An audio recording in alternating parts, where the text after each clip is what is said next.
This isn't just a diamond. It's a centuries-old tale of greed, betrayal, and a curse so powerful that it brought down kings, queens, and commoners alike. From a stolen idol's eye to a trail of sudden deaths and ruined fortunes, the Hope Diamond has lived up to its reputation as one of history's most beautiful yet feared objects. A glittering piece of dread that has claimed victims from thrones to gallows, it has fascinated and terrified the world for centuries. The Hope Diamond is not just another gemstone displayed in a museum. It has a history so soaked in blood and misfortune that many believe it is cursed. According to legend, the story begins in India, where the diamond was not originally a treasure of men, but a sacred relic. Some say it was one of the two eyes of a statue of a Hindu goddess glowing with divine power until it was stolen. This act of sacrilege, the theft of a god's eye, is said to have doomed the stone and cursed anyone who dared to possess it. Imagine the scene, a temple standing in the heavy heat of India. Incense burning, chants echoing from priests as the faithful bring their offerings. On the altar, a statue watches silently, its eyes gleaming with the fire of two diamonds.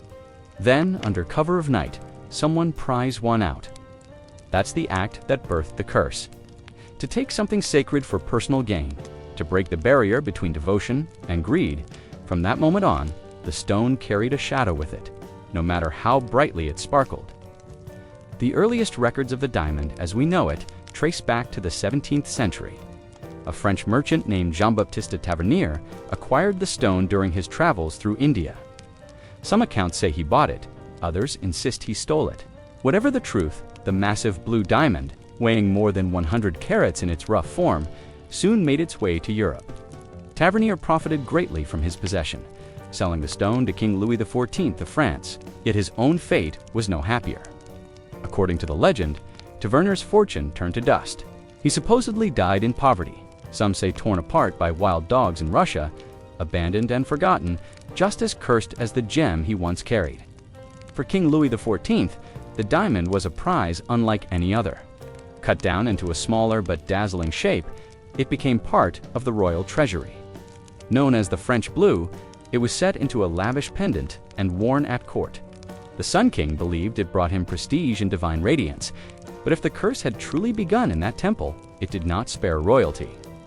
Louis XIV died of gangrene. His children and heirs fell one after another, and France itself began its spiral into revolution. When Louis XVI and Marie Antoinette inherited the stone, it seemed the curse tightened its grip. The French monarchy collapsed under the fury of revolution, and both Louis and Marie were executed by guillotine. Though the French blue disappeared during the chaos, people whispered that the diamond's dark influence had already played its part in dragging a dynasty to ruin. The diamond resurfaced years later, cut again and altered, now known as the Hope Diamond. After the banking family who came to own it in the 19th century, but even under a new name, the stories of tragedy followed. Owners fell to financial ruin, madness, and early death.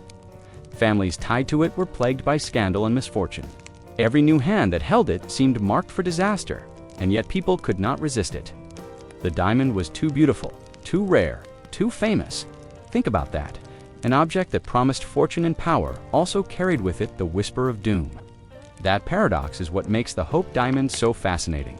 Even today, displayed behind glass in the Smithsonian, people stare at it with a mixture of awe and unease. It's a piece of the earth, forged under immense pressure. But in human hands, it has become a symbol of greed, fear, and inevitability. The curse isn't about one unlucky accident or coincidence. It's about a chain of events spanning centuries, crossing continents, and pulling in kings, queens, and ordinary men. It's about Jean-Baptiste Tavernier, whose fortune vanished. It's about Louis XIV, who glittered at court but died in misery. It's about Louis XVI and Marie Antoinette, who saw their kingdom collapse and their lives end violently. And it's about every other unlucky soul who thought they could master the diamond, only to find themselves undone. The Hope Diamond has been cut, altered, and reset, but its story remains unbroken. Whether you believe in curses or see only the tragedies of history stitched together into a pattern, the legend holds power. And in a way, that power is its own curse. Even people who dismiss superstition can ignore how the diamond's story reads like a trail of destruction. The more you look at it, the more you wonder. Could all of this really be coincidence? The stone gleams with a deep blue color, a beauty that hides its bloody history. And perhaps that's the point. The most dangerous things in this world often come dressed in beauty, their shadows hidden until it is too late. The Hope Diamond embodies that warning. From the temples of India to the thrones of France, it has left a trail of devastation, wrapped in brilliance. This is just the beginning of the story. The Hope Diamond has crossed oceans, passed through hands both powerful and doomed, and carried its shadow wherever it traveled. And in the next part of this story, you'll see how its curse reached into the modern era, destroying reputations, fortunes, and lives in ways that still make people shudder. If you're fascinated by stories of cursed treasures, haunted artifacts, and the hidden darkness behind history's most famous objects, make sure you like this video, leave your thoughts in the comments, and subscribe to Belmoze, because the Hope Diamond story is only getting darker from here. The curse of the Hope Diamond did not wait long to show its teeth. Once it was pried from the sacred statue in India and carried away, the men and women who touched it began to find their lives marked by ruin, violence, and despair. Legends say that the first European to claim the diamond, Jean-Baptiste Tavernier, thought himself blessed by fortune. A gem merchant of immense ambition, Tavernier was no stranger to rare stones. He traveled across Asia, dealing in diamonds and sapphires, amassing a collection that could impress kings. Yet even he may not have realized what he was carrying when he placed that massive blue diamond into his possession. For a time, Tavernier prospered. He sold jewels across Europe and became wealthy enough to mingle with royalty. He brought the great blue diamond back to France, where it caught the eye of King Louis XIV. The Sun King, Tavernier's fortune seemed sealed, his name written into history alongside one of the most magnificent stones ever unearthed. But the curse, if you believe in it, spares no one for long. Accounts differ on exactly how Tavernier's end came about, but none of them speak of peace. Some stories say he fell into disgrace and poverty, his fortune stripped away, his legacy forgotten. Others claim his body was torn apart by wild dogs in Russia, his wealth useless to shield him from a fate as savage as it was humiliating. Whether fact or embellishment, the stories share one truth: his death was no triumph. For a man who had once held the world's most famous diamond, he left the stage of history in shadows. After Tavernier, the diamond passed into the hands of King Louis XIV, who had it recut into a stunning 67-carat gem, known at the time as the French blue. To wear such a stone was not merely a display of wealth, but a statement of divine right, a glittering reminder to all of France that the Sun King was no ordinary man. Yet even within the walls of Versailles, the diamond carried with it whispers of doom. One of Louis XIV's mistresses was said to have worn the jewel for a single evening.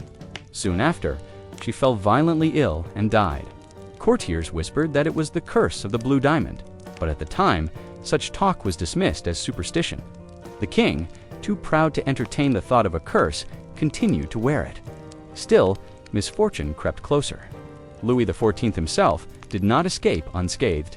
His final years were marked by decay and despair. He suffered from gangrene, his flesh rotting while he still lived. Even worse, many of his heirs died young, leaving his once powerful dynasty weakened and vulnerable. By the time the diamond left his possession, the grandeur of the Sun King's reign had faded into shadows of sickness and loss. Then came King Louis XVI and his queen, Marie Antoinette. The couple inherited the French blue as part of the royal treasury, a glittering prize that symbolized France's immense wealth. But wealth cannot silence the fury of a people, and if the diamond's curse is to be believed, it ensured that their reign would not end quietly. The French Revolution erupted, and both Louis and Marie were dragged to the guillotine. As the blade fell, witnesses swore it was not just the monarchy that was executed, but every symbol of its arrogance, including that cursed gem. During the chaos of the revolution, the French blue vanished. Some say it was stolen in 1792 when the royal treasury was ransacked. Others claim it was smuggled away by those who hoped to profit from its power. What is certain is that the diamond disappeared for decades. When it resurfaced, its shape had changed, cut down into what we now know as the Hope Diamond. But even though the stone's form was altered, the trail of destruction that followed it remained the same. One owner, a Dutch jeweler, reportedly met his end when his own son murdered him after learning the diamond would not be his to inherit. Another story tells of a Russian prince who owned the gem for a short time. He was assassinated by revolutionaries.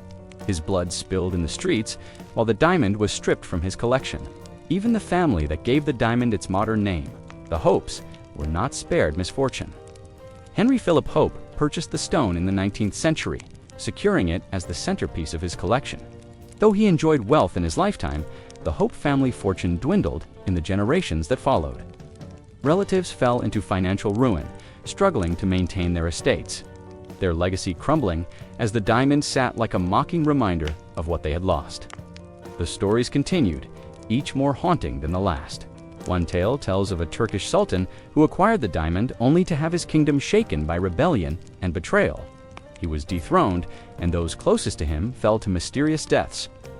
Another legend recalls a woman named Evelyn Walsh McLean, a Washington socialite who bought the diamond in the early 20th century. She adored the gem, wearing it to parties and treating it as her good luck charm. But misfortune stalked her family relentlessly. Her husband left her for another woman and died in an asylum. Her daughter died of a drug overdose. Her young son was struck by a car and killed. By the time Evelyn herself passed, people whispered that she had been the latest victim of the Hope diamond's merciless grip. Whether these tragedies were the work of chance or the curse of the diamond, the legend had grown too powerful to ignore. Each death, each downfall, each ruined family added another layer to the myth. The curse was no longer just a whisper from the temples of India. It had become a story that haunted palaces, parlors, and museums alike. And this is what makes the Hope diamond so chilling.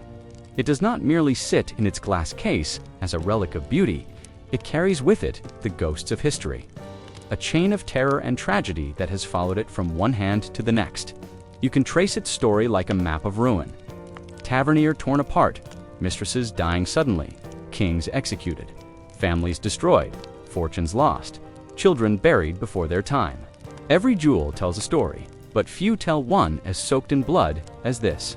The Hope diamond, glittering with cold fire, is not remembered for the lives it enriched, but for the lives it ruined. And as it passed from hand to hand, the curse seemed to tighten its grip, as though the stone itself was hungry for suffering, feeding on the misfortunes of those who dared to claim it. The trail of terror and tragedy did not stop with kings and jewelers. It continued into the modern age, leaving behind a wake of ruined reputations and broken families. And in the next chapter of this story, you'll see how the curse followed the Hope diamond into the 20th century, where its victims were no longer kings and queens, but millionaires and socialites who thought themselves immune to superstition, until the stone reminded them otherwise. The curse of the Hope diamond found its most notorious victims at the height of France's grandeur and its most violent collapse. By the late 18th century, the diamond was firmly in the possession of the French crown. It had been cut into a striking blue gem, gleaming like a piece of frozen ocean, and placed among the treasures of Versailles. To the royal family, it was not merely a jewel. It was a symbol of divine wealth, a glittering reminder that the monarchy's glory was untouchable. Yet in that brilliance, the shadow of the curse lurked, waiting for its chance to show that no amount of power or privilege could protect its owners. King Louis XVI and his queen, Marie Antoinette, became the faces of that curse. They were not the first royals to handle the diamond, but their fate sealed its reputation. To the people of France, the diamond represented the excess of the monarchy, and in folklore, it symbolized the wrath of a goddess wronged centuries earlier when the stone was stolen from her temple in India. At first, the royal couple seemed blessed. Versailles was filled with gold and finery, and the Hope diamond sat among the crown jewels as proof of the monarchy's eternal strength. Marie Antoinette wore jewels with pride, adorning herself with extravagant necklaces, diamonds, and pearls that dazzled the French court. The French blue, as it was then known, was part of this collection, an object that embodied wealth at a time when common people starved. But wealth could not shield them from the rising tide of anger.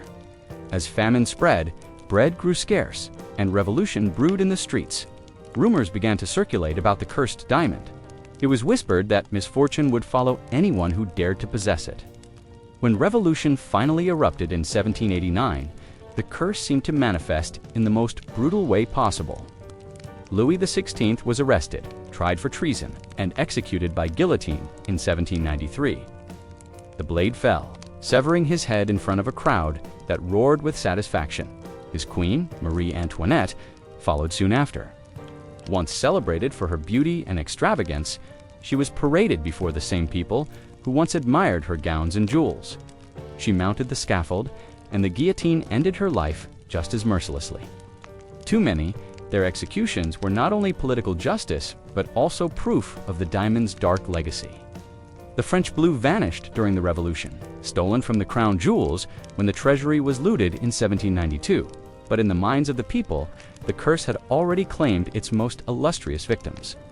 For centuries afterward, storytellers pointed to the executions of Louis and Marie as the Diamond's most striking example of destruction. A stone that had once glittered on the necks of monarchs was now remembered as the silent executioner, a cursed jewel that watched calmly as its royal owners met their doom. The deaths of the king and queen were not isolated tragedies. Their children suffered as well. The young Dauphin, Louis XVII, was imprisoned in filthy conditions after his parents' executions. He died in captivity at just 10 years old, a child robbed of his throne and life. His sister, Marie Thérèse, survived imprisonment but carried lifelong scars of trauma and grief. The royal family, once one of the most powerful dynasties in Europe, was shattered. To believers in the curse, it was clear.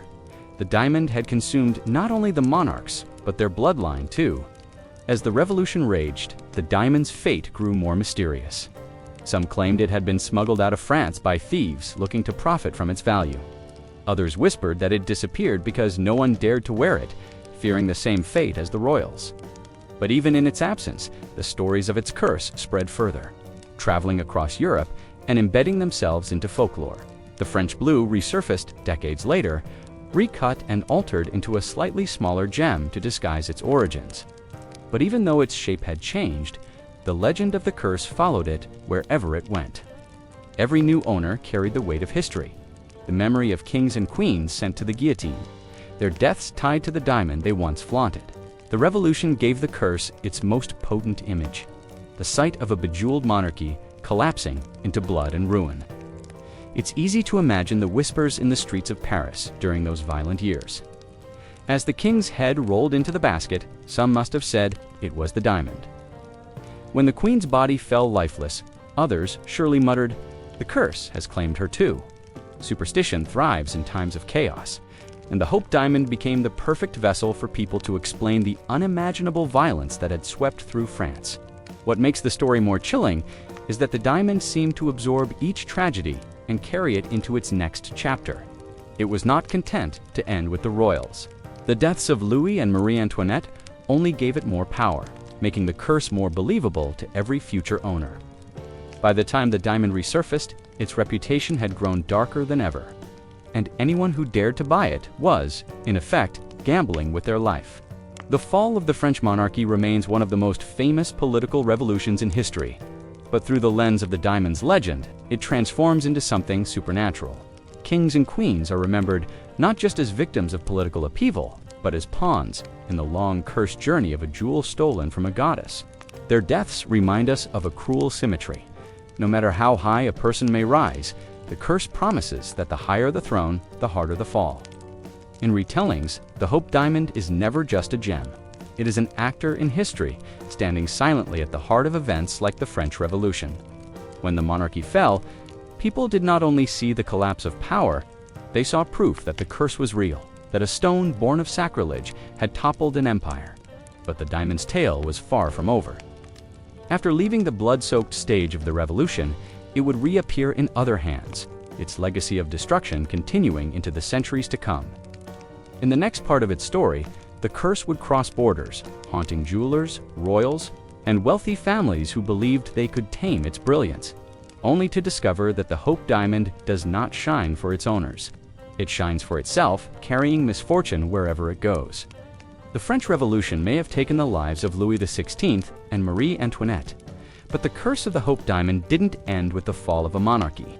Instead, the diamond simply waited, biding its time, re-emerging in the modern age with a new list of wealthy victims. If the guillotine had been its weapon in the 18th century, in the 19th and 20th centuries, it found other ways to destroy lives. After the Revolution, the gem vanished for decades, believed to have been smuggled out of France. When it finally resurfaced, it had been recut, a deliberate attempt to disguise its identity. The new cut did not erase its reputation. In fact, the stories of the French royals only amplified the fear around it. Collectors and jewelers alike whispered about its curse, but that didn't stop ambitious men from trying to claim it. Wealth, after all, often blinds its seekers to risk, and the Hope Diamond was too tempting to resist. One of the earliest modern casualties was a Greek merchant named Simon Mayans. He had acquired the diamond as part of a business transaction, proudly boasting of owning one of the world's most famous jewels. But his time with it was short. The story goes that he lost control of his car on a winding cliffside road, plunging to his death. Whether it was bad luck, poor driving, or the diamond's dark influence, no one could say for certain. What mattered was the pattern. Another name added to the diamond's long list of victims. The stone changed hands many times, and each time tragedy seemed to follow. A Turkish sultan who reportedly possessed the diamond saw his empire fall into chaos.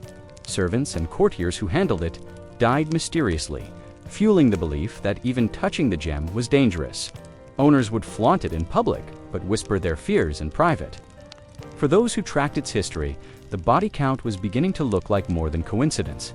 Perhaps the most famous modern victim was Evelyn Walsh McLean, a wealthy American socialite who purchased the Hope Diamond in the early 20th century. Evelyn came from incredible wealth. Her family owned newspapers, and she lived a life of extravagant luxury. To her, the diamond's dark reputation was less a warning and more of a challenge. When jeweler Pierre Courtier tried to sell it to her in 1911, he leaned heavily on the legend of the curse to make it irresistible. Evelyn laughed at the stories. In her eyes, the diamond wasn't a bringer of death, but a plaything, something she could flaunt at lavish parties as a conversation piece.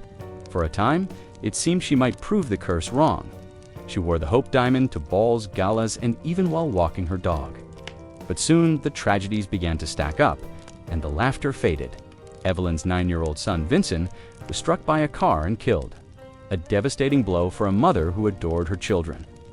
Not long after, her daughter committed suicide, another cruel strike of fate that left Evelyn broken. Her husband, once a wealthy publisher, spiraled into scandal and was eventually committed to a mental institution. The family fortune dwindled. By the time Evelyn herself died, her glamorous life had been reduced to grief, scandal, and ruin. To believers, there was no question the Hope Diamond had claimed her family piece by piece. It had seduced her with its brilliance, and then dismantled everything she loved. Evelyn had thought she could outsmart the curse, but in the end she became its most famous example in the modern era. Even outside Evelyn's story, the list of tragedies tied to the diamond kept growing. One tale speaks of a French jeweler who handled the gem and was later murdered by robbers. Another recounts the fate of a Russian prince who borrowed the diamond only to be assassinated soon after. Jewelers, merchants, royals, and socialites alike seemed to fall into misfortune whenever they came too close to it. Skeptics argue that these deaths and misfortunes were coincidences, the kinds of tragedies that wealth and power naturally attract. After all, wealthy families often faced scandal, loss, and violence, whether or not they owned a cursed stone. But the legend of the Hope Diamond thrived on patterns, and every new misfortune fit too neatly into its dark narrative. If coincidence was the explanation, it was a coincidence that had been repeating for centuries. By the mid-20th century, the diamond's reputation was so infamous that owning it seemed almost reckless. It was less a piece of jewelry and more a ticking time bomb. Some collectors still desired it, not despite the curse, but because of it. Owning the Hope Diamond was like owning a piece of forbidden history, a jewel that tied you to kings, queens, and countless tragedies. To some, the curse was not a warning, but part of its allure. When Evelyn Walsh McLean passed away in 1947, her estate sold off her jewels, including the Hope Diamond. It was acquired by Harry Winston, a famous jeweler, who eventually donated it to the Smithsonian Institution in Washington, D.C. His decision to give it away rather than keep it was often seen as a sign of wisdom. Winston had built his career on precious gems, but even he didn't want to risk being added to the Diamond's long line of casualties. The arrival of the Hope Diamond at the Smithsonian transformed it from a private curse into a public spectacle. Millions of visitors came to see it, drawn not just by its beauty, but by its dark legend.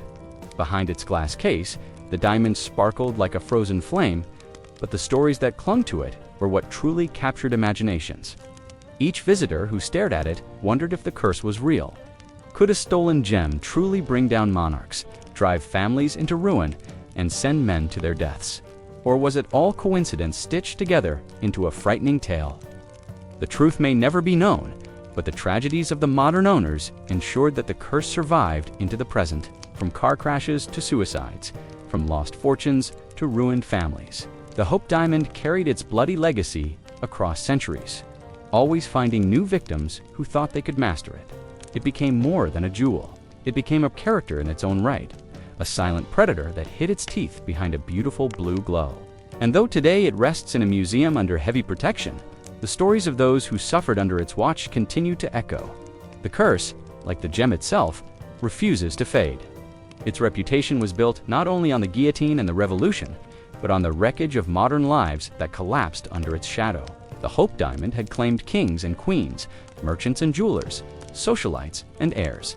To those who believe, its appetite is endless. The legend of the Hope Diamond is not just about history or wealth. It is about the human desire to possess beauty, even when beauty hides destruction. For those who held it, the diamond was never just a jewel. It was a gamble, a challenge, and ultimately a punishment. And as the stories of modern victims show, the curse did not die with the French monarchy. It lived on, adapting to a new world, proving that time does nothing to dull its hunger. By the time the Hope Diamond reached the mid-20th century, its reputation was beyond infamous. Generations of tragedy, whispers of death, and stories of ruined families had cemented it as one of the most feared objects in the world. Owning it was no longer about wealth or glamour. It was about daring fate, tempting a curse that seemed to punish every proud hand that claimed it. And then, in a twist no one could have predicted, the curse came to an end in a way that felt almost ceremonial. In 1949, after the death of Evelyn Walsh McLean, her entire collection of jewels was put up for sale. The Hope Diamond was among them, and it was bought by the famous jeweler Harry Winston. Winston was a man who had handled some of the rarest and most valuable gems in the world. He understood the power of reputation and legend, but unlike many before him, he was not seduced by the diamond's dark history. For nearly a decade, Winston toured the stone across the United States in exhibitions, where it dazzled crowds who had only heard rumors of its terrible past. He let the public see it, perhaps to demystify it, or perhaps to show that even cursed beauty could be appreciated safely from a distance. But in 1958, Winston made a decision that changed the diamond's fate forever. Rather than sell it to another private collector or keep it as a centerpiece of his empire, he chose to donate the Hope Diamond to the Smithsonian Institution in Washington, D.C. The way he did it became part of the legend. The world expected him to arrive with guards, armored trucks, or elaborate ceremony. Instead, he simply wrapped the diamond in brown paper, placed it in a box, and mailed it through the U.S. Postal Service for about $2.50. A gemstone tied to centuries of death and destruction was casually dropped into the mail, entrusted to nothing more than stamps and standard shipping. That act alone seemed to show a man unfazed by curses. The Smithsonian accepted the gift, and on November 10, 1958, the Hope Diamond was placed into the museum's National Gem Collection. For the first time in its long and bloody history, it no longer belonged to an individual or a family. It belonged to the public, and that, many believe, is why the curse ended. Unlike kings, queens, merchants, and socialites, the Smithsonian could not be ruined by tragedy in the same way. The institution was not a single life that could be taken, nor a family that could be broken apart. It was a collective, a national symbol, and perhaps in being given to everyone. The Hope Diamond was finally freed from the cycle of suffering. Since its arrival, the diamond has been viewed by tens of millions of people. They press against the glass, gaze at its deep blue glow, and feel the weight of its history. Behind its sparkle lies the memory of beheadings, suicides, ruined empires, and broken fortunes. But for more than 60 years, no misfortune has been linked to it. No museum director has met a grisly fate. No curator has mysteriously vanished. And no guard has suffered the kind of doom once tied to the gem. To many, this is proof that Winston's donation broke the curse. Yet even as the tragedies stopped, the legend grew. The Hope Diamond became more than a museum piece. It became a story, one that teachers told students, one that journalists wrote about, and one that Hollywood eyed as inspiration. Its aura was no longer tied to fear alone, but to fascination. It was not just a jewel behind glass, it was a living myth, a reminder of how humans see patterns in misfortune and craft curses from coincidence. The Smithsonian itself leaned into the legend. In promotional material, the curse was mentioned, not as fact, but as part of the diamond's enduring appeal. Visitors did not come only to see a pretty stone. They came to look at a cursed artifact, a silent relic that once toppled monarchies and devastated wealthy dynasties. Children whispered in awe, tourists posed for photos, and skeptics shrugged, but all of them left with a story fresh in their minds. Scientists, too, studied the Hope Diamond, focusing not on curses, but on its unique composition. They found that its striking blue color comes from trace amounts of boron in its structure. Under ultraviolet light, it emits a fiery red glow, an effect rare among diamonds. To a gemologist, this was fascinating chemistry. To a believer, it was just another sign of its supernatural aura, as if the stone itself carried a hidden fire, a reminder of the blood it had already drawn. The story of the curse even extended into modern media. Articles debated whether the curse was ever real, documentaries traced its history, and films borrowed from its legend. The Hope Diamond became more than an object. It became a cultural icon, known even by people who had never set foot in the Smithsonian. Ask anyone about cursed gems, and the Hope Diamond is the first name to rise. Still, the deeper truth may be that the curse never needed to be real to be powerful. The tragedies linked to the diamond were enough to keep the story alive, and once it entered the museum, the lack of new victims added a final chapter. It was as if the curse had run its course, leaving behind only legend and superstition. Today, when you look at the Hope Diamond in its display, you see more than a jewel. You see centuries of human fear and desire wrapped into one object. You see how greed drove men to steal it, how pride made rulers flaunt it, and how tragedy followed them all. You also see how myth can survive beyond fact, carried forward not by proof, but by the need for stories that explain the unexplainable. The Hope Diamond sits motionless under glass, and yet it has traveled through history, leaving chaos in its wake. Whether the curse was ever real or simply the invention of frightened owners, one thing is certain: the diamond's legend has outlived them all, and perhaps that is the truest curse of all. To be remembered forever, not for beauty alone, but for fear. If you enjoyed learning about the chilling story of the Hope Diamond and its curse, make sure to like this video, drop a comment with your thoughts, and subscribe to Belmoze for more stories of haunted objects, dark legends, and mysteries that history refuses to let go.